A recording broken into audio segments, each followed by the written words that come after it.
কিরে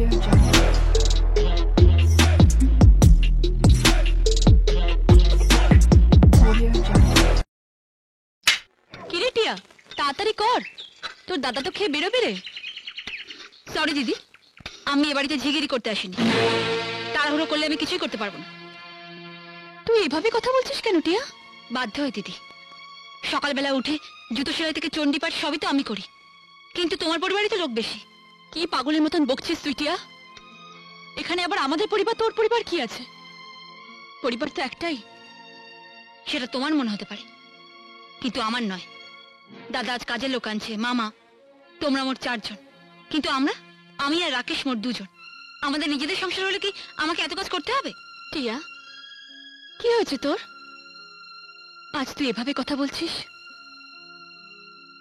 তুই বল আমাকে, কি চাস তুই? আমার আর এক সংসারে খেতে ভালো লাগছে না দিদি। আজ আমি একা, কিন্তু ভবিষ্যতে আমার সন্তান হবে, তার জন্য সঞ্চয় চাই। রাকেশ যা রোজগার করে তার পুরোটাই দাদার হাতে তুলে দেয়। একবার ভাবো। এমন আরো অনেক ভিডিও দেখতে এই চ্যানেলটি সাবস্ক্রাইব করে নিন এবং পাশের বেল আইকনটি প্রেস করে দিন।